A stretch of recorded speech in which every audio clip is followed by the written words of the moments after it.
Hi, it's Mrs. Grisak, and I'm going to show you how to make a mandala with exactly 12 sections in it that you can use to create a color wheel with. And this mandala is going to be a geometric shaped mandala. It's going to have lots of star patterns in it, but you can be as creative as your imagination will let you and make something super amazing. I'm going to teach you the process, and hopefully you can take the process that I teach you and then go from there. So the first thing that you need, we have a square piece of paper and we've marked the center with a dot. You need to know where the center of your circle is in order for this mandala to work. And then you need to make a good sized circle. For my sixth graders, for your color wheels, you have compasses that are marked with a dark circle around the measurement that I want you to use for your circle.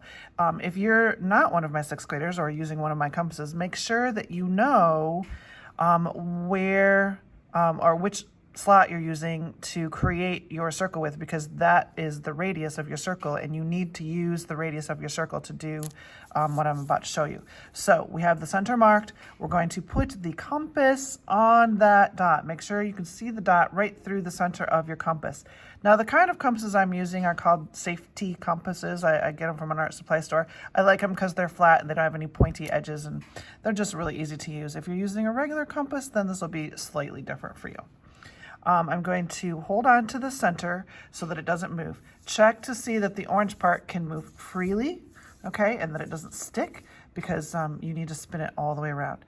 So then you put your pencil into the point of the slot that we're going to use, which happens to be this one with the dark ring around it, and do this. Make your nice circle, right? You have to go under your arm slightly to make it work, but you should have one solid circle all the way around, and there you go. There's our circle. That's how we're going to start. Now for my sixth graders, you already have a square piece of paper, and one of the things that we're going to use is the fact that our paper is square to help us divide this into 12 sections. The first thing we're going to do is we're going to make it into 4 sections, and we're going to do that by going to the corners. So take the corner of your paper here, put your ruler against your pencil, and then make sure your ruler is also touching the corner of the other side. But even more importantly than the corners is the fact that it has to touch this center point, which this one does. We marked it correctly, so good job. Yay us. Draw your line going through your circle. This is a diameter line, I guess. That's the diameter of your circle. Make sure it touches just the edges of your circle. You don't need to go past the edge of your circle. So we have one there, and we're going to do the same in the other direction, and that will give us 4 sections to our circle. La, la, la, la, la. Now look at how that doesn't touch my center exactly. I'm going to scooch it over because it's important that you go through the center of your circle, okay? Now hopefully that's 90 degrees. If you don't have a square piece of paper, you could use a protractor like this and make sure that that is a 90-degree angle, and then you're good. Okay, so we have a circle with an X in it. Do not divide that again, otherwise you're going to have 8 sections, which 8 is a fine number, and if you want to make a mandala with 8 sections, you can do the rest of my process with 8 sections. But for my students, we're making color wheels, and we need 12 colors on our color wheel. So we need to divide each of these into 3 now, right?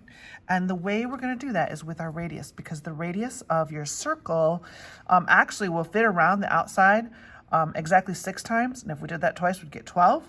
It's a little challenging to get it to match perfectly though. So this kind of helps us slightly with the measurements, kind of gives us a little, I don't know, like a little shortcut. So right at the edge, I'm going to zoom into this so you can kind of see exactly what I'm talking about. Right where that straight line hits the edge of the circle. This is our first point of interest. Okay, I'm going to be talking about points of interest. I just use that term randomly because to me it just makes sense for you to understand what I'm talking about. That is our first point of interest. We're going to create 2 more points of interests, one on each side here, and we're going to do that by using the radius of our circle. So we're going to put this here right on our first point of interest. As if we're going to make another circle, but we're not going to actually make the circle. Now, I do have another video where I show you how you can actually make like a half of a circle with this radius and you get this flower pattern, but this is going to be our geometric pattern. So we're going to take our pencil and we're gonna put it in the same exact slot that we made our circle with. This is where it's super important to know which slot you made your circle with, because that's your radius, and you're gonna take your pencil in there and you're gonna slash right across your circle right there. Now that makes kind of like an X marks the spot, okay? And right where those two lines cross each other, that's our next point of interest. We need that point right there. And of course, we could have done this while we still had our compass here, but we're going to do it on the other side too. We're going to slide our compass over to the other side and mark it here. Okay, you make the slash right across your circle, and where the circle and that slash cross over each other right there, that's our next point of interest. Now let me zoom out a bit so you can see what I'm doing a little easier. So I just used this, my first point of interest, and I made those two. Now I'm going to slide to the next one, this one right here. I'm going to do the exact same thing again. So I'm going to put my compass there. I'm going to slash my circle here, and over there, okay? These are my next 2 points of interests. One right here, one right there, and I'm going to do that again 2 more times. We have this one. Whoops, let's push it over to the circle. And here's my next one and my next one. I don't know if you can see the pattern that's starting here, but hopefully it will become clear to you in a moment that we are going to end up with 12 points on our circle, and it's going to be perfect. And last but not least, over here, okay, now these points of interest have magically already divided our circle into 12 equal spaces. Now, obviously, we don't want that slash mark to stay there, so it would be a good idea to take some time to clean all of that up, okay? I'm just gonna leave the other ones for now, and I'll clean them up in a minute. Now what you're going to do is take your ruler, and we're gonna attach or connect these points of interest to each other across the circle. Make sure, this is super important again, make sure that your line always goes through your center. If it doesn't go through your center, there's something wrong, okay? Some measurement got mismeasured or something, I don't know. So there's that one, here's this one. Always make sure it's hitting your center mark. So far, so good. La, la, la. And finally, la, la, la. Boom. We have a circle now with 12 pie shapes. Yay. Now, to make this into a really pretty mandala design, we need to make some more circles, and we want these circles to be concentric, which means they have the same center, so that they divide this big circle into smaller sections. And so this is where you get to be creative, because you can make your concentric circles any size you want to. I probably have room to make even a bigger one if I want to go way out to the edge, but I'm just going to make mine all smaller than the main circle. It looks nice sometimes to do them in an uneven way. So if I make the first one kind of close, like this, and then if I make the other one kind of far, like maybe way in here someplace. You can even make a small one by switching, and instead of holding the white part, you can hold the orange part, and you can do one of these little guys in here. There we go. Look at that. So now I have a circle that's been divided into 12 pie shapes, and I have some concentric circles, which are also dividing it into more shapes. Now, right there, I already have a mandala. Like that is a mandala, right? You could color that and it could be beautiful.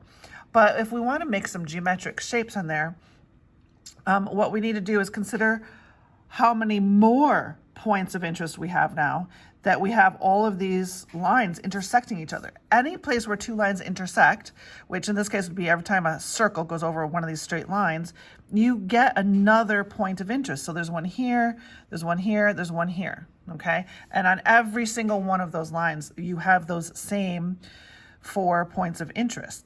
So we're going to number them because that's going to make this a little easier. You don't have to do this on your paper, but I'm going to do it just so you understand what I'm doing. So this is my first point of interest, my second one, this is my third one, and this is my fourth one.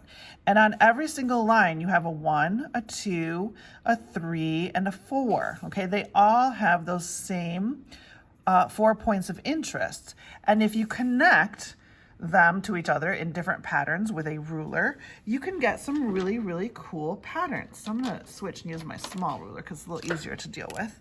So I'm going to take my little ruler here, and I'm going to, let's say, connect my number 1 with my number 3 on the next one over. So here's my 1 to 3 line. Draw that straight line. Just remember, in order for this to be a mandala, it has to have radial symmetry. They all have to be the same, okay? Or at least every other one has to be the same. If you like nice symmetrical star shapes, then I would always go to the right and to the left. So I went to the right to 1 to 3, and I'll go to the left 1 to 3, like that. And then I'll get a symmetrical kind of point to a star. And if I keep doing that all the way around, you'll see how that will actually make a really cool star pattern. Just remember, every time you draw a line, if you repeat it all the way around your circle, then you will have radial symmetry. And radial symmetry is what makes a mandala, because they always have radial symmetry. They're always the same all the way around. And that's what makes them beautiful, these patterns they create. And you can do millions of different combinations, you guys, literally millions. There's so many different ways you can connect those points to each other. You can go around the outside. You can even skip some, right? So if we go back to our first 1, 2, 3, 4 here, maybe I connect my number 1 to a number 2, but I don't connect it to this number 2. I go 2 over and connect it to that one. Or maybe I can connect it to the, I wonder what would happen if I do 1 to 3, but I skip over. Let's just see what that happens. If I go number 1 here, and here's number 3, right? So here's the next one. I already did that, so I'm gonna skip over to that one. It might look kind of weird since I already did this before, but I'm just gonna try it. So I'm gonna go 1 to 3 there. Wait, 1, 2, yeah, that's 2 over. Watch this. We're gonna go 1 to 3, 1 to 3. It's a little confusing because I didn't do this. I didn't do it this way on the other one. But I just want to see what this looks like. If I go from 1 to 3 on skipping. I'm skipping over. I just want to see what it looks like. It'll probably look cool. I probably shouldn't have picked 1 to 3 again because I already did 1 to 3, but that's okay. It might look cool. It might look cool. Okay, and then it kind of adds a little shadow, I think, to the first one. I could do it back the other way too.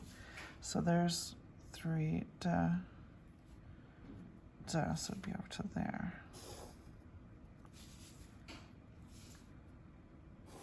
If I go back the other way, oh yeah, it gives a little shadow to my star.